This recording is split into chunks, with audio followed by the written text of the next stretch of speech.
Hi, I'm Ken Jacobson, Senior Documentary Programmer, AFI Festivals. We're thrilled to have with us for the Q&A Camilla Nielson, Director of President, and a very special guest, Dr. Sibanda, spokesperson for Nelson Chamisa's presidential campaign. Welcome, Camilla and Dr. Sibanda.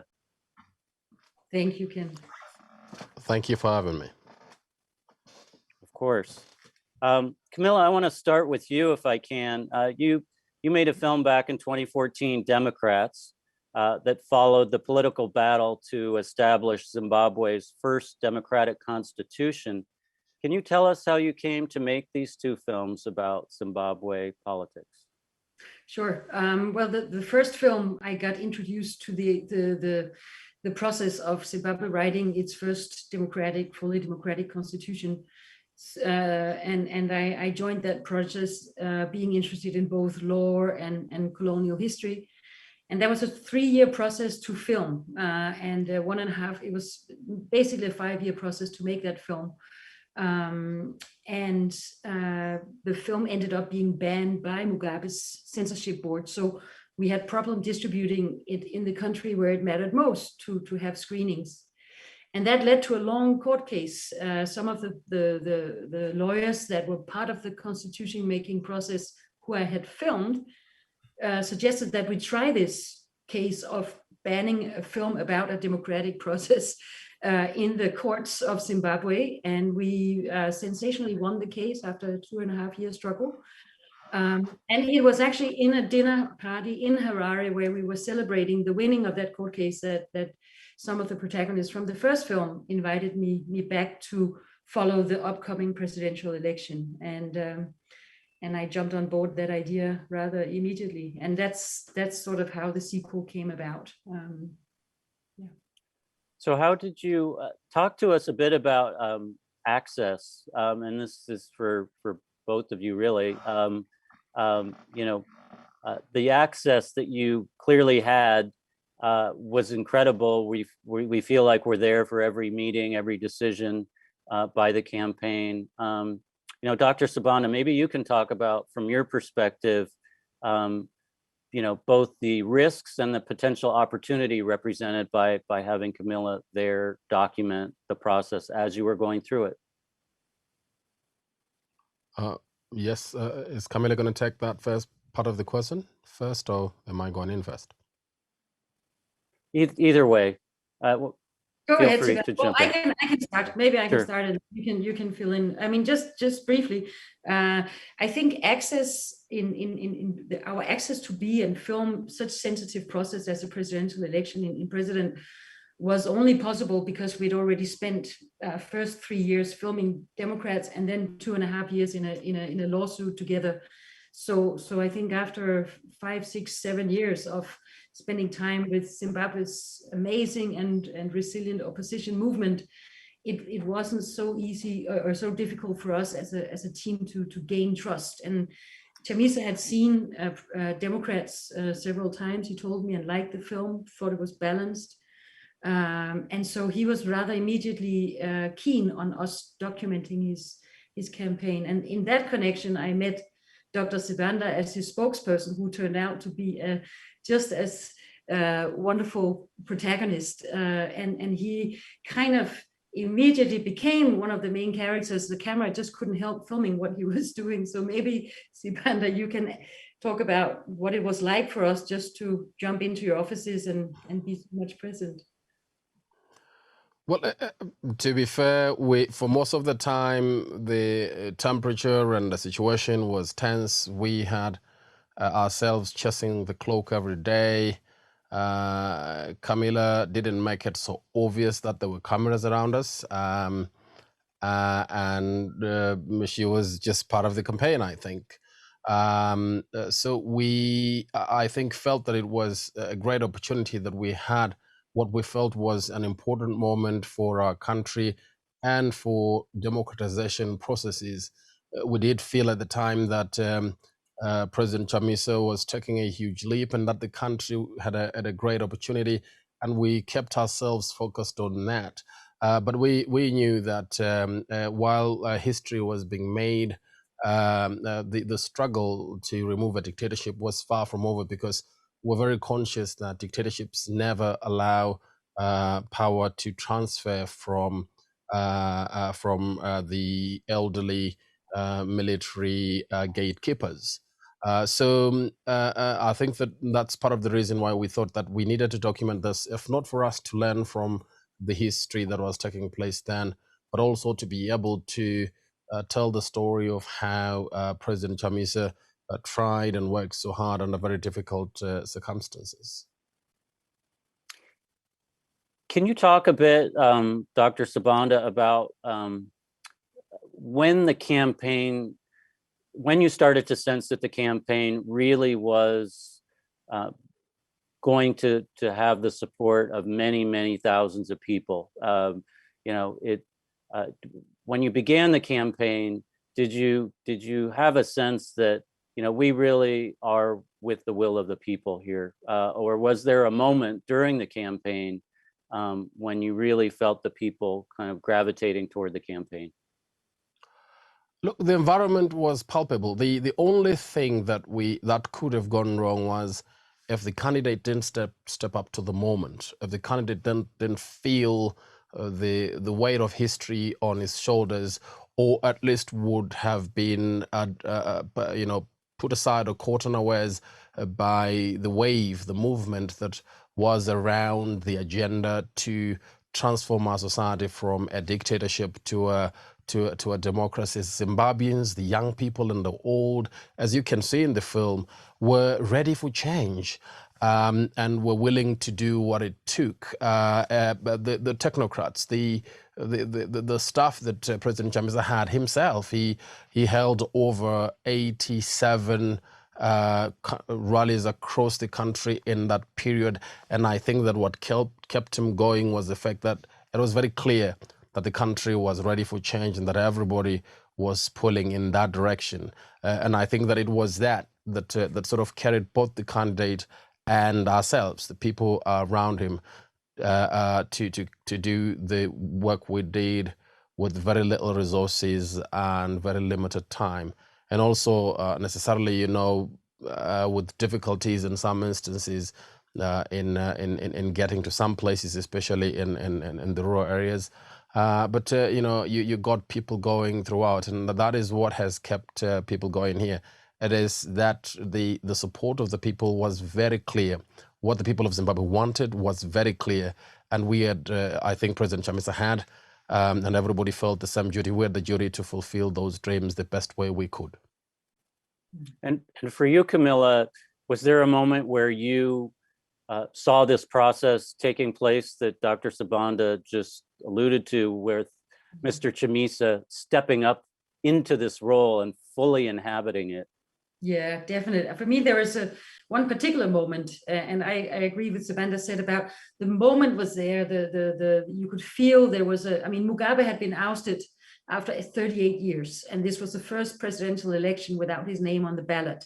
So it was a historical moment. You can also see in the film the entire world press was there, whereas Democrats was just my cameraman and me filming for 3 years. Here we were joined by hundreds of media people from around the world who felt that this was, a historic election and perhaps a turning point in Zimbabwean history. And for me, it's even in the film, a moment where I felt that this was definitely in the bag. No amount of rigging or suppressing the people's will could succeed. And that's the scene where it's the final rally in Harare 2 days before the election, where, we would see Mnangagwa, the current president, collect people in buses in rural areas and buy T-shirts and scarves and feed them.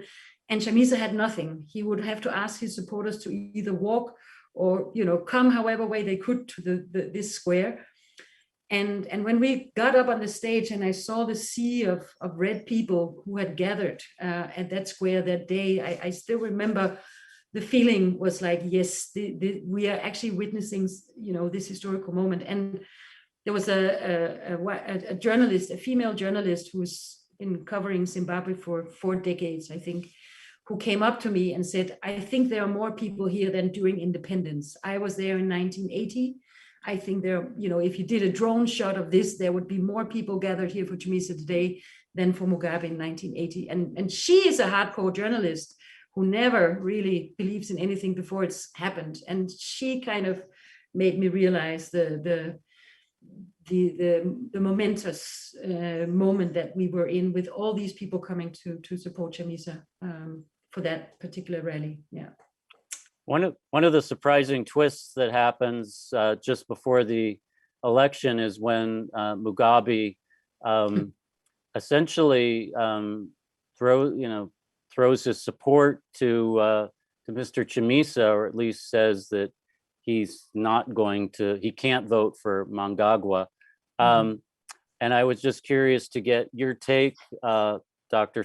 Sibanda, about that moment, and whether, you know, at the time you felt like this is a gift or a curse to have Mugabe's statement at that time, and then maybe in retrospect how you view that in terms of whether it may have hurt or helped your campaign or had any impact one way or the other. Yes, I think for a lot of people, for ZANU-PF, it would have been a concerning moment. For us, President Chamisa responded to it at the time by saying that, look, I will accept any vote that comes my way. And certainly Mr. Mugabe's vote was one of that vote. It was important to see that I think somebody who'd run this country the way he did for over 37 years was at that moment beginning to see that democracy was important, that it could be achieved. Of course, ZANU-PF tried to turn that moment against us by sort of dividing the country into two, which is the low caste group, the guys that supported Mnangagwa, and the guys that didn't support him. And they certainly wanted to paint Zimbabwe as just those two camps, the two camps that emanated in ZANU, one that supports Mnangagwa and one that doesn't. And I sort of wanted to say that President Chamisa was aligned with the anti-Mnangagwa group, the G40. But for us, that wasn't important, because we knew that more than half the country, the young people of this country, and a lot of the mid-ages and the elderly were not in any of the camps in ZANU-PF. In fact, these were people that had always been crying for democracy, that had voted for President Tsvangirai successfully in 2008 and had voted for him in 2013, and that they just represented more than half the country. And therefore, if one was going to define the country based on the two camps that are in ZANU-PF, then they would naturally miss a huge chunk of our population. And it's also very clear to us at the time, and it still is at this moment, very clear that Mnangagwa doesn't have the support, was unelectable then, is not electable now, and that nobody votes for him, not in the rural areas, as they say, and not in the urban areas, that he simply has to resort to rigging and legal gerrymandering to get into office. So that moment was just as good as another, but we'd seen much more important moments. Camilla refers to the Freedom Square rally. I remember, Camilla, when we went to Mutare, you were there, you took some beautiful pictures there. Mutare was electric, it was electrifying. The stadium could talk, and you could feel that sense of history being made. And you know what, I believe that in this film, if you watch it very carefully, you will see that we made history. President Chamisa made history, and no one is going to take that. And it's great that this film was able to capture that in full. And many others who will come before us that will struggle against dictatorships will see that, you know what, the people's hopes can take the day, and that even though at the end of the day we were beaten by the army and by the dictatorship in terms of the rigging, the fact that this film is there, it becomes a testament in the upcoming election to say that, look, we have been down before, but we're never out. We're still standing today, and the agenda that we pursued then, as you will see in the film, is the agenda that we're going to continue to pursue going into 2023, just to make sure that the people's aspirations, what is evident in the film, is achieved. There's a really incredible scene, actually, it's two scenes where you play a key role, Dr. Sibanda, and it's the scene where the police show up at, I believe, your campaign headquarters and rifle through the office and basically, escort people, push people toward a police van and take them away. And you're not quite clear, it seems, whether they have the authority to do this. And then in the next scene, we see you on the phone expressing, being pretty distraught because you think maybe, the government or the military has duped you. I wondered if you could talk about those two moments a bit more, because certainly, I think in that moment, we, the audience, really sided with you and felt how terrible a situation it is where you really don't know if you can trust your own eyes. Yeah, yeah, that was a moment. I never thought, Camilla, I'd see that moment again because I didn't even know the cameras were there. I had walked in to go and get these guys who are volunteers that had been logged in, and I don't know what had gotten into me, bulldozed through the army and went through, and asked for those people to be released. I got the people released out of the building. And then as we're preparing to get them to disperse, go home or something like this, a lawyer comes in and says, look, they have to go into the van because they have been technically arrested. And if they are arrested, they have to be released by the police somehow. And that can only be done at the police station. So they've got to go into the van. Now, I had many busy days at the time, and they were all very tense. So I didn't take a good look at the lawyers that were supposed to be on our side. So it is when I'm back in my car and I'm driving off that I realize that actually I don't know which lawyer said that and why I took that. And I'm now trying to find out if that wasn't a state security that really just tried to dupe me, because this has been done before. Fortunately, the people were actually really released at the police station when they got there, and the lawyer that had said so was genuinely a member of the Zimbabwe Lawyers for Human Rights, and understand the technicalities that needed to be done and why the lawyer perhaps needed to do that, because if he needed to be paid for his work basically, and if people were just released on the street, there would be no evidence that he did any work. So I needed to get that documented. Not just that, I guess. Also, just as evidence of the work that his organization was doing, helping us carry on with the work. This is what I began to understand after making investigations, because I would have preferred a situation where those people were released and they went home to go and rest. They were volunteers, they done a lot of work, and at that moment they'd been under arrest for quite a long time, and we needed them to rest so they could get back to work.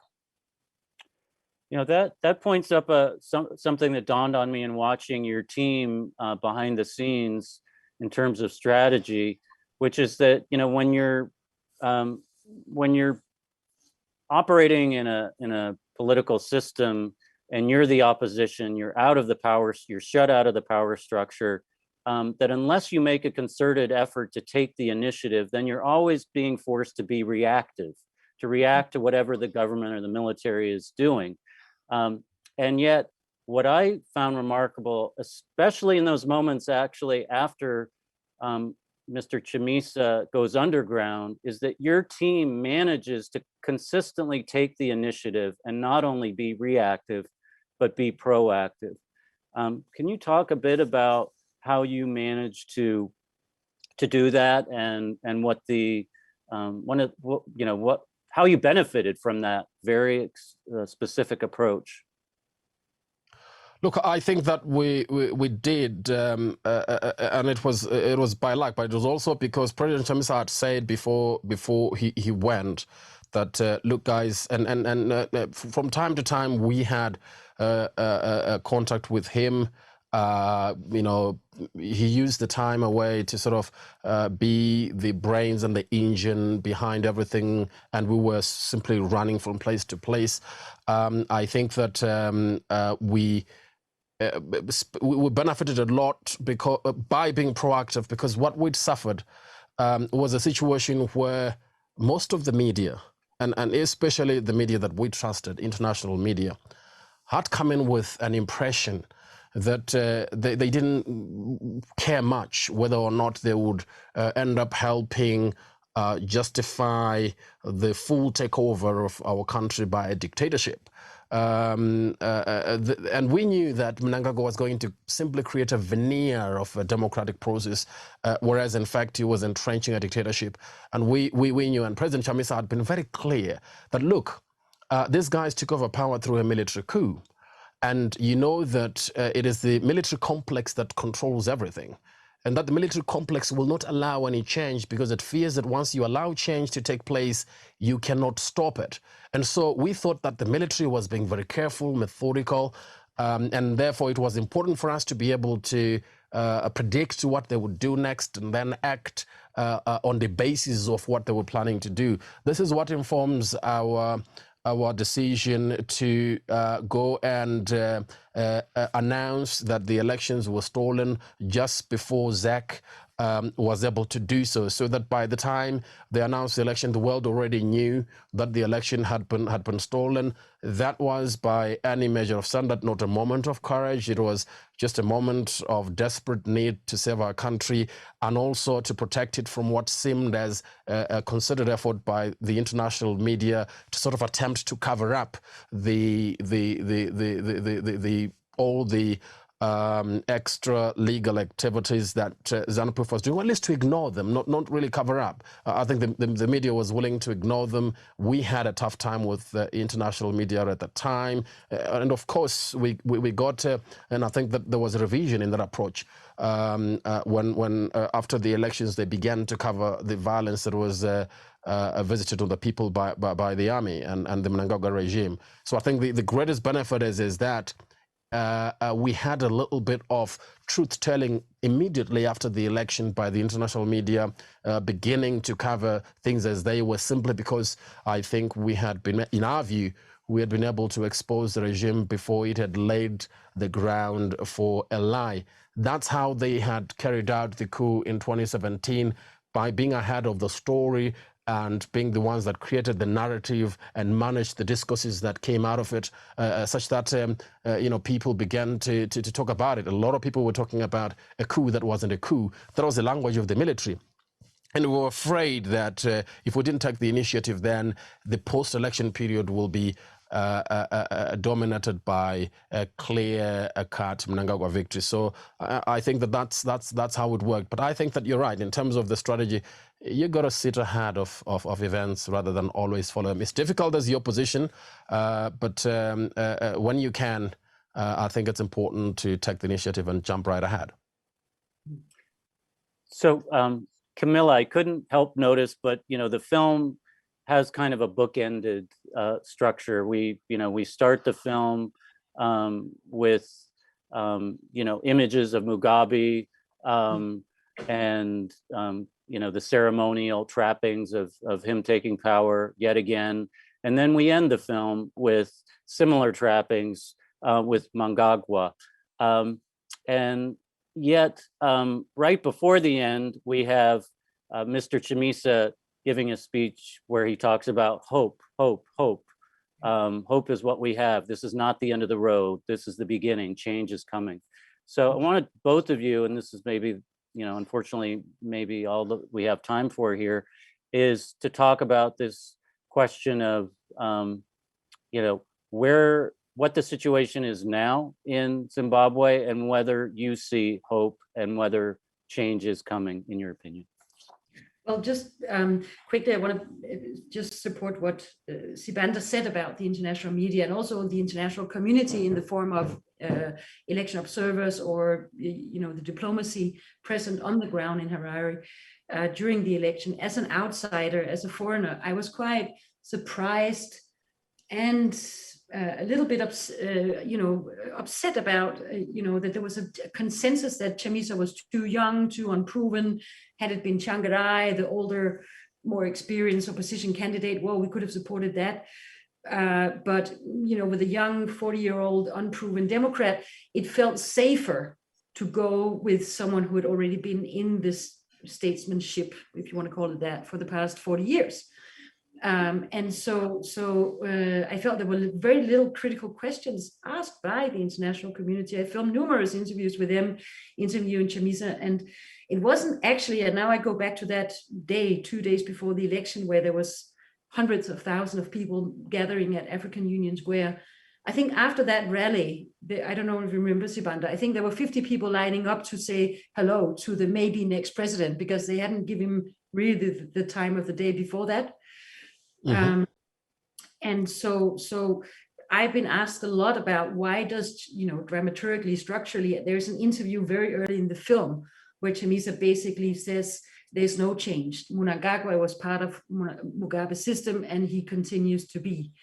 And I realize, I know that as a filmmaker, that's a bit of a plot killer to not let the audience, give the audience the opportunity to go on the dream that this will happen. But I felt it was the honest story that, Chamisa was not given enough time and enough attention, and nobody really believed in him. And thus what he managed to do was quite extraordinary.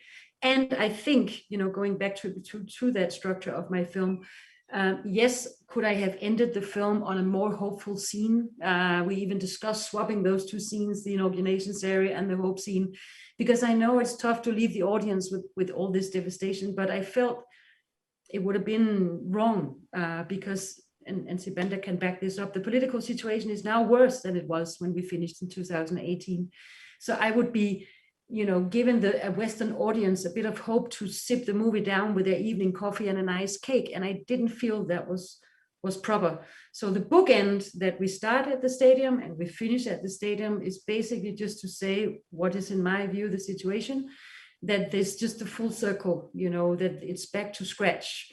And some people would even say that Mnangagwa is a more ruthless president than Mugabe. So I felt that this was important to say, even if it's a sad truth, to finish on that note.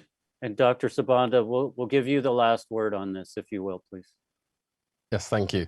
It was 1980 when Ted was giving his concession speech for the Democratic Party's nomination. And he said that, we've been at it. We believed it. We had an agenda. But you know what? The hope lives on. The struggle is not dead. It continues. And I think that's what the film says. It says that, we got to it. We knew it was going to be tough, but our purpose hasn't finished. Our struggle hasn't ended. And we're willing to carry on from here on, and that we will not give up, we will not rest simply because we didn't get it the way we wanted it this time. The fact of the matter is that the universe still has about 5 billion years. So if you ask me, we still have at least 5 billion years to continue fighting for what is right, to improve the lives of every person in the world. And what we did in 2018 was just but a big part of that struggle, and that it will continue. The dream lives on. The hope has not died. It didn't die then. It continues, and we want to be that testimony that we will carry on no matter what it takes until every man, child, and woman in this country experiences the life that others experience.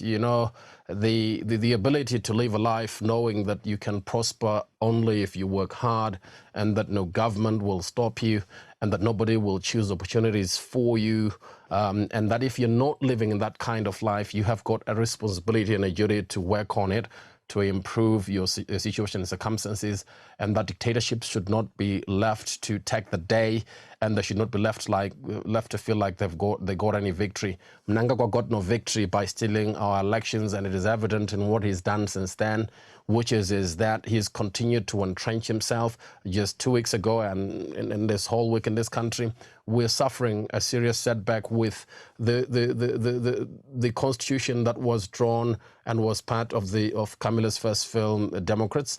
You know that Mnangagwa has changed that constitution to make it worse and to give himself more powers than Mugabe had in the earlier constitution that we're replacing. So we're really just going back. And because we're going back, it is very important for us to say that what the film tells us is that we went into a fight for a good fight, and we were just delayed. This is what President Chamisa says. You know, you can delay the people's aspirations, but you cannot be a dictator forever. So there is going to be an end to this dictatorship, and we hope that this time, instead of just being all by ourselves and being told that we're too young to get at it, we hope that people can realize that the desire for freedom has no urge. The desire for freedom requires no experience. It simply requires that people have their hearts in the right place and that people want what's right for everybody. And I hope that people that watch this film begin to realize that we're all just around here for a short while. And if you can help buy a little happiness for a few people in any way, with any kind of support, I think that would be important. That makes me happy at the very least, and I hope that it makes everybody happy. President Chamisa faces a lot of challenges on a daily basis in this country. Difficult to live here, and he's attacked from every corner. It could have been very easy for him in the last three or so years to give in to the dictatorship. They would have offered him the goodies of this world that they can never give, and he turned them down and he said, "Look, it's the people's dreams and the promise that I made for them, the promise I made to myself, that I would do my best and I would take care of any responsibility given to me by the people of this country very seriously." And he continues to do that under under nearly impossible circumstances. And it's because of that that we all remain inspired.